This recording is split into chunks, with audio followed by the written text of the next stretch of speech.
Boa noite, boa noite. Daqui a pouquinho vamos começar o Evangelho.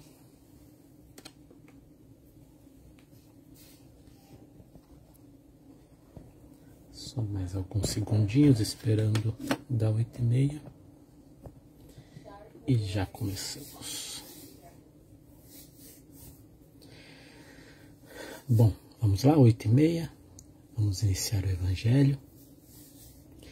Vamos agradecer por mais esta oportunidade que nos é dada de estudar a passagem do Mestre por este plano e possamos tomar seus exemplos para o nosso dia a dia da melhor forma possível.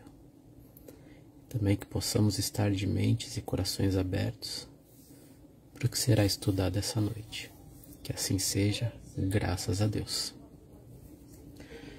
Bom, acabei de receber uma mensagem aqui do meu próprio celular dizendo que a conexão está lenta. Então qualquer travamento ou queda eu volto aqui. Eu tô pelo menos no Wi-Fi. Bom, vamos lá então. Então hoje a gente vai começar pela religião dos espíritos, na lição 42, que tem o título de Nós Mesmos. E ela começa falando ali que é preciso trabalhar nas conquistas honestas do pão, todos sabemos. Obrigação para cada um no edifício social é problema pacífico. Não ignoramos, porém, que muitos companheiros do caminho permanecem à margem, esquecidos na carência, mergulhados na provação, chafurdados na delinquência, agoniados no desespero e penitentes na enfermidade. Quem são no mundo os chamados para lhes prestarem socorro em nome de Cristo? Dizem que são os administradores. Contudo, os administradores, via de regra, jazem inquietos, criando verbas e leis. Dizem que são os políticos. Entretanto, frequentemente os políticos andam apreensivos na arregimentação partidária, estudando os interesses e decisões. Dizem que são os cientistas. Todavia, os cientistas quase sempre estão concentrados em suas pesquisas.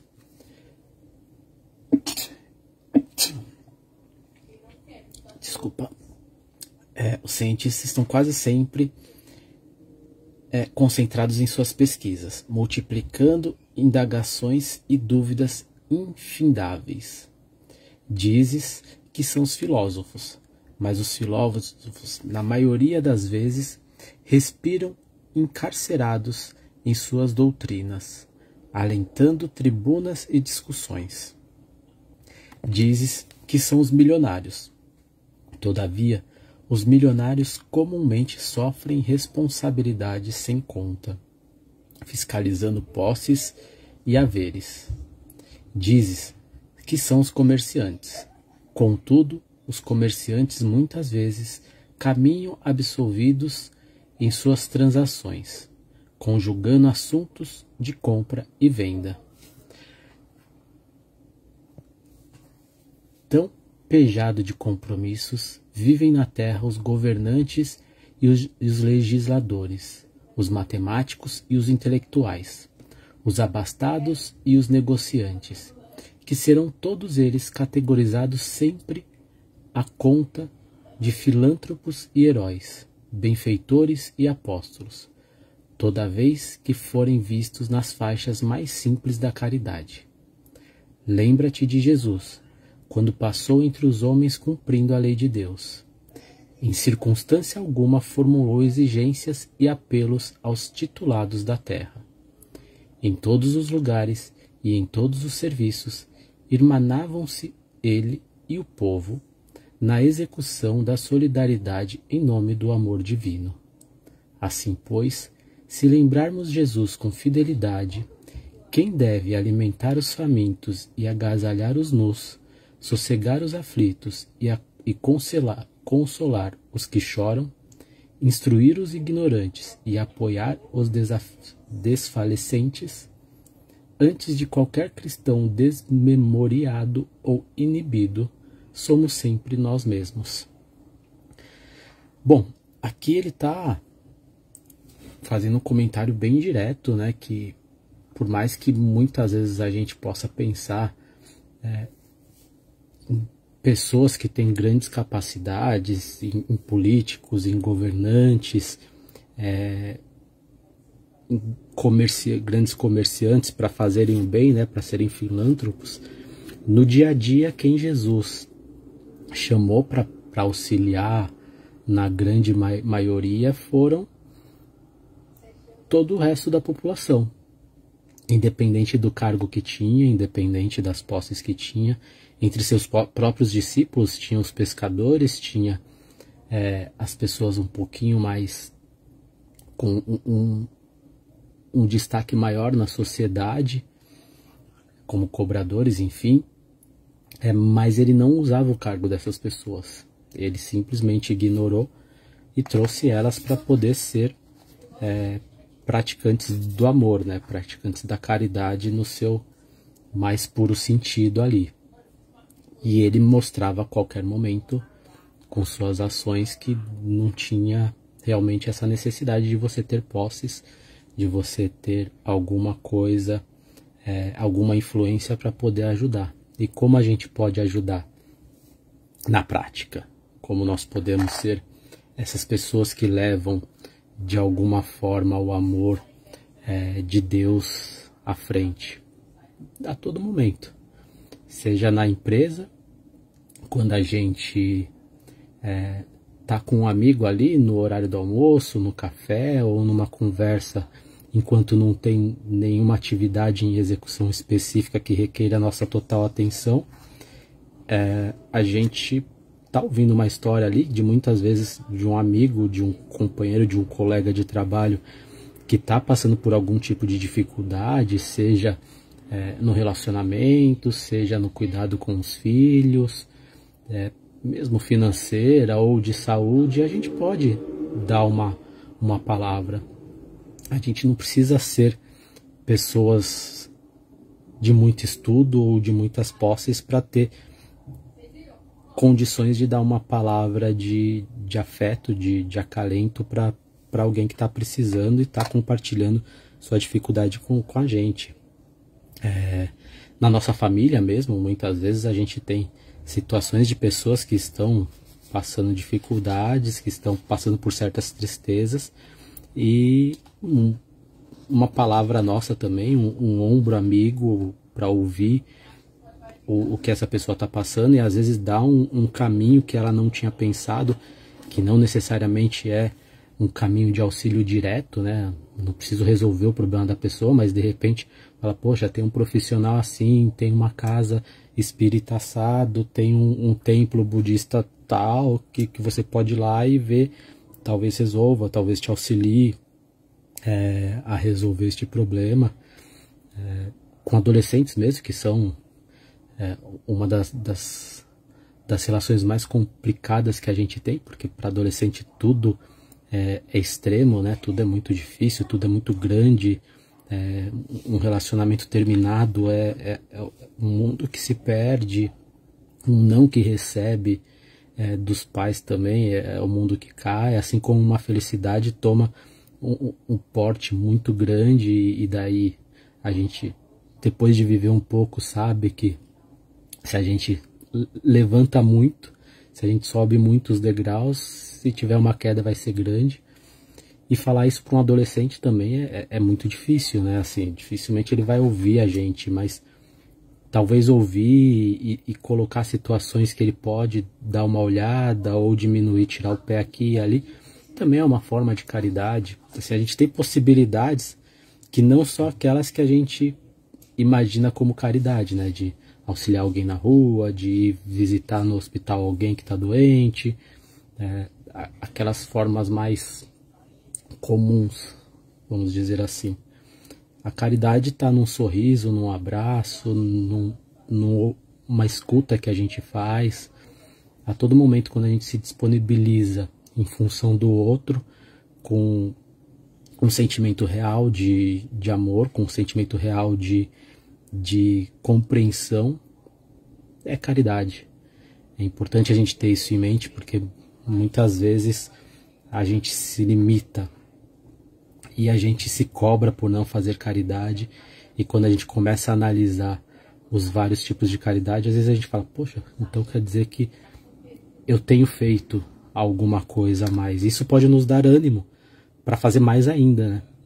Quando a gente começa a perceber que é possível sim fazer caridade a todo momento, não precisamos ser santos, não precisamos ser missionários, mas podemos estar caminhando ali passo a passo nesse grande ideal de Deus para que cheguemos à perfeição.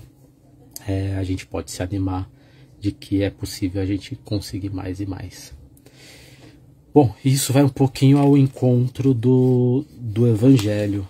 Eu vou começar aqui a leitura do Evangelho, e hoje a gente entra no capítulo 1, não vim destruir a lei, que são os itens 1 e 2 que a gente vai estudar hoje. E ele começa ali com uma citação que está lá em Mateus capítulo 5, versículo 17 e 18. Não penseis que vim destruir a lei, ou os profetas. Eu não vim destruí-los, mas dar-lhe cumprimento. Porque eu vos digo em verdade, que o céu e a terra não passarão, antes que tudo o que está na lei seja cumprido perfeitamente. Até um único J e um único ponto. Jesus que disse isso. E daí no Evangelho continua ali falando um pouco sobre Moisés e as leis, efetivamente, né? Há duas partes distintas na lei mosaica: a lei de Deus, promulgada sobre o Monte Sinai, e a lei civil ou disciplinar, estabelecida por Moisés. É uma invariável, a outra apropriada aos costumes e ao caráter do povo, se modifica com o tempo. A lei de Deus está formulada nos 10 mandamentos seguintes. Eu sou o Senhor, vosso Deus, que vos tirei do Egito, da casa de servidão.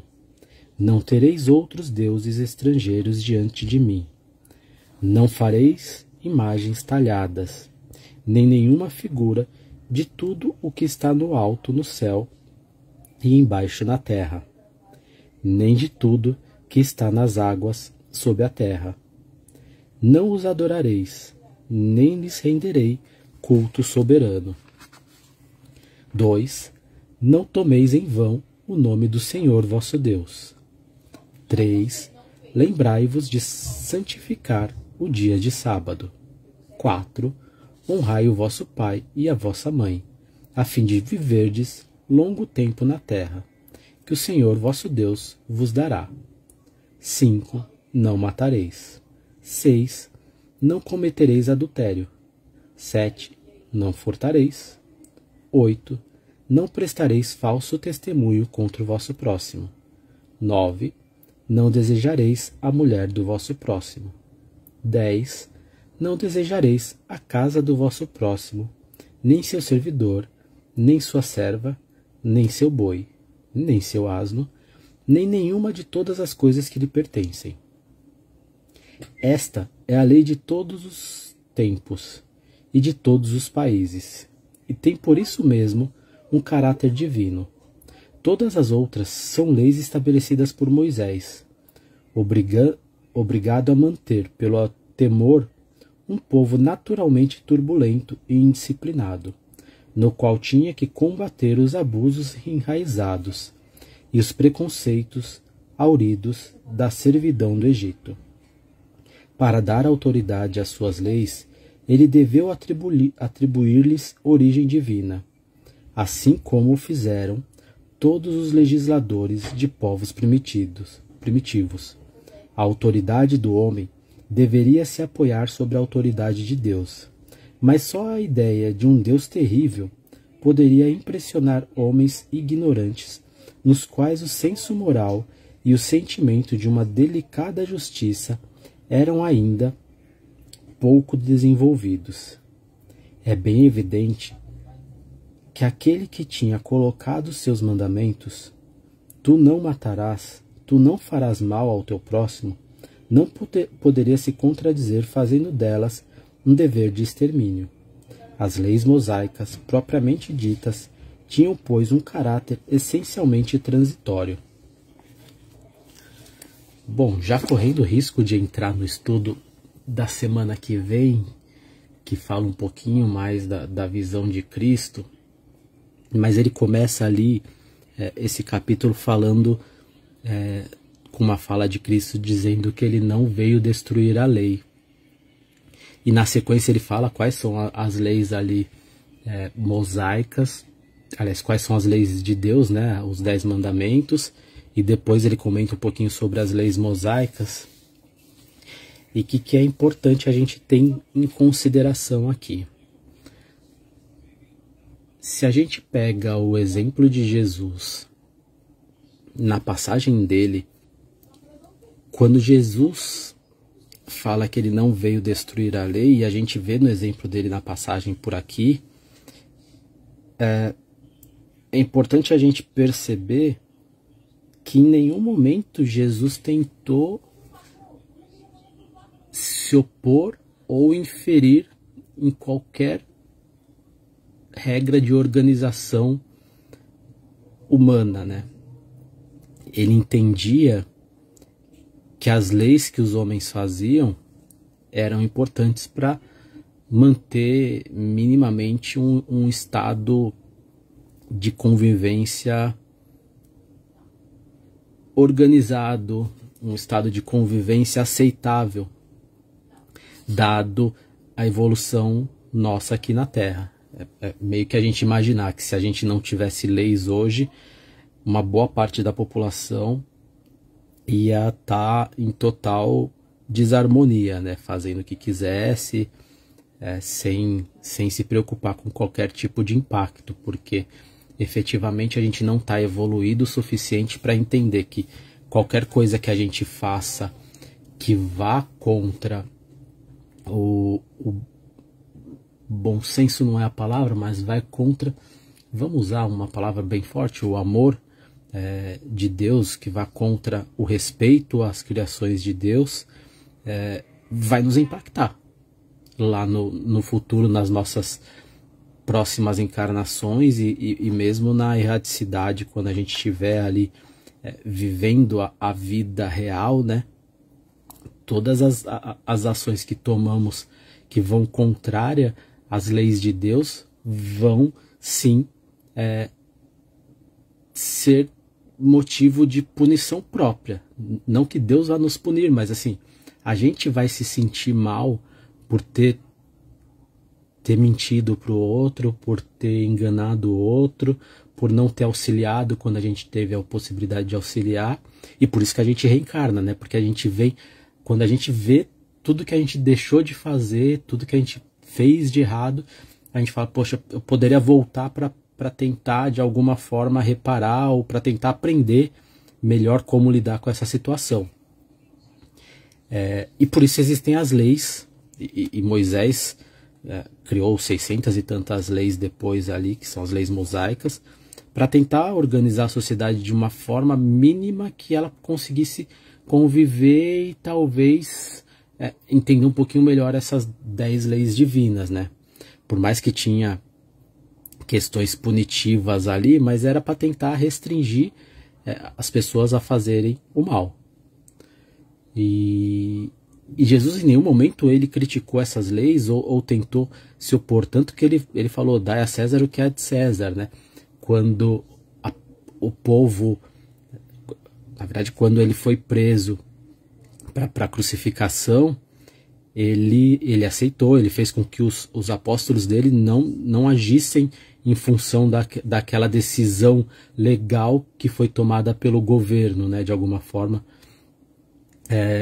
ele não lutou contra aquilo.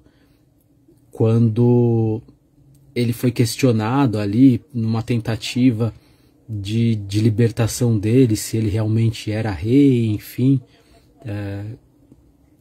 ele em nenhum momento ele fez o contrário para que as leis da época, as leis humanas da época, fossem revogadas pela capacidade evolutiva que ele tinha, que ele poderia operar milagres, vamos assim dizer, sabemos que não, mas que ele poderia de alguma forma sair daquela situação ali tranquilamente.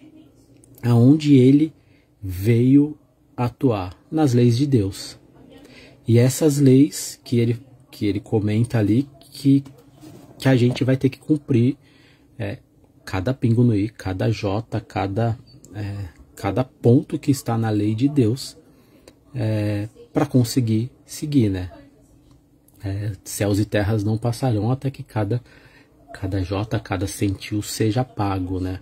Ou seja, enquanto a gente não aprender a lei do amor em sua totalidade, a gente vai continuar voltando com situações diferentes, com aprendizados diferentes, para conseguir entender como que funciona esse amor, até um dia que a gente não vai precisar das leis dos homens, né? A gente vai simplesmente seguindo a lei do amor, a gente consegue, na prática, executar os desígnios de Deus, né? Tanto que mais para frente Jesus fala que um novo mandamento ele vos deixava, que era amai-vos uns aos outros como ele nos amou, né? Porque se a partir desse momento de que amamos o outro como Jesus nos amou, a mentira não existe mais, o roubo não existe mais, nada de ruim na sociedade existiria mais. E, de novo, a todo momento, toda a passagem que Jesus teve por aqui, ele mostrou formas de praticar este amor, formas de praticar esta lei, formas da gente compreender, desde a menor forma até a maior forma, desde o momento que ele auxilia um amigo numa festa que está precisando de vinho, que o vinho acabou, que poderíamos dizer que seria desnecessário. Mas Jesus fez vinho, fez álcool para uma festa. Não, ele fez a caridade. Algumas semanas atrás eu lembro de uma palestra que o Celso deu no Nova Era, falando da importância que tinha uma festa de casamento e de servir o vinho ali para os convidados, para as pessoas, né? Foi uma caridade que ele fez. Fazer o cego enxergar foi uma caridade grande, mas multiplicar o pão também, uma caridade. Alimentar, acalentar, receber as pessoas que queriam falar com ele ali. Com certeza tem muitas situações que não estão descritas, que aconteciam no dia a dia. A gente tem algumas psicografias muito pós, né, que são psicografias recentes ali do século passado. É legal falar século passado quando era nos anos 40, 50, 70 ali do século passado. Mas assim, temos psicografias que mostram algumas situações que Jesus passou com algumas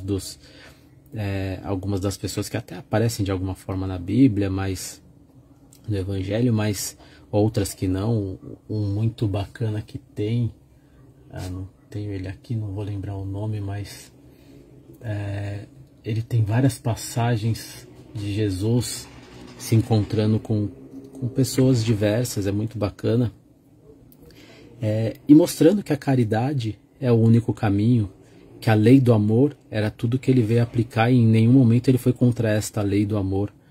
Em nenhum momento ele veio tentar destruir qualquer lei que fosse, nem a dos homens, muito menos a de Deus, né? Ele só veio na prática seguir difundindo o amor, difundindo essa grande lei que de alguma forma está traduzida nas 10 leis ali, para a gente entender um pouquinho melhor, de Moisés, mas que poderia simplesmente ser traduzida na lei, amar a Deus sobre todas as coisas. A partir disso, a partir de amar ao próximo como Jesus nos amou, a gente consegue aplicar toda a lei do amor em sua enormidade. Por mais que a gente não consiga entender o que essas palavras signifiquem também na totalidade, mas sim, amar a Deus sobre qualquer coisa nos faz conseguir seguir. Tem um outro livro também que tem um bom tempo que eu li, que é bem interessante, Se Fosse Jesus, o que Jesus faria? O que Jesus faria? É muito bacana que em cada situação do nosso dia a dia, ou do dia a dia do personagem ali, ele se questiona o que Jesus faria no lugar dele, naquela situação. Seja com um amigo falando pra gente sobre um problema que ele tem, seja com um parente que não está muito bem em casa e que a gente tem essa situação, seja com um desconhecido na rua que a gente encontra, enfim, se fosse Jesus, o que ele faria no nosso lugar, em cada situação? É uma pergunta interessante, não é tão fácil de se fazer, muito menos de responder, porque muitas vezes a gente não quer, na prática, responder, né, para não se achar tão fora do caminho do cristão. A gente ainda tem nossas imperfeições, mas é importante, eventualmente, a gente tentar fazer essa pergunta em situações mais específicas, né? Não precisa ser a todo momento, mas em algumas específicas, principalmente quando nós temos uma possibilidade de auxílio, é interessante.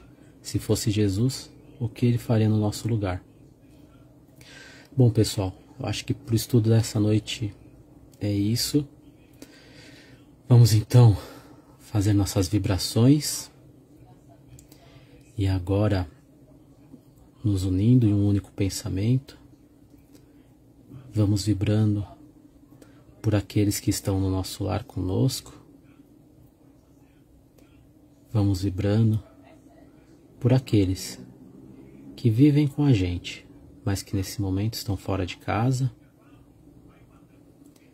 Vamos vibrando também por aquelas pessoas que nós encontramos no dia a dia, sejam nossos vizinhos, companheiros de estudo, de trabalho ou conhecidos. Vibremos também pelos nossos parentes que não moram conosco, alguns que não vemos há muito tempo. Vibremos também por esses parentes que já estão no outro plano, se melhorando, se preparando para a próxima. Vibremos também por todos aqueles que no plano espiritual cuidam da gente, que dia após dia estão ao nosso lado, encarregados de nos auxiliar, encarregados de nos proteger, que eles possam ter essas vibrações em seus corações. Vibremos também por todos aqueles que se encontram em dificuldade, que têm um pensamento de derrota, de cansaço, de que tudo acabou. Que essas pessoas possam se sentir renovadas com essas vibrações. Vibremos por todos aqueles que estão nas ruas, sem lares. Vibremos por todos aqueles que estão em hospitais, internados. Vibremos por todos aqueles que se preocupam com essas pessoas, que estão aos seus lados ou estão em sua busca. Que eles também possam se sentir renovados e ter a esperança de um dia melhor. Vibremos por cada ser que é uma criação de Deus. Que todos eles possam receber essas vibrações. Vibremos também por alguém que nesse momento está em nossa mente.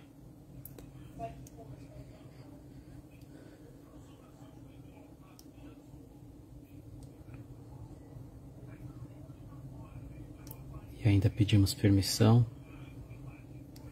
para que possamos vibrar por nós mesmos e, por fim, deixar uma vibração para que o plano espiritual leve aonde se fizer necessário.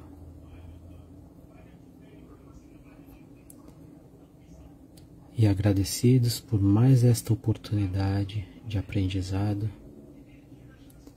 pedimos que possamos encerrar este estudo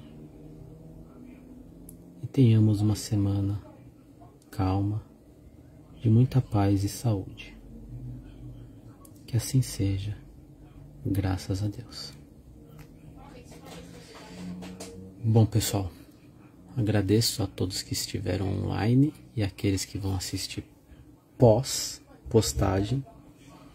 E nos vemos na próxima. Até mais.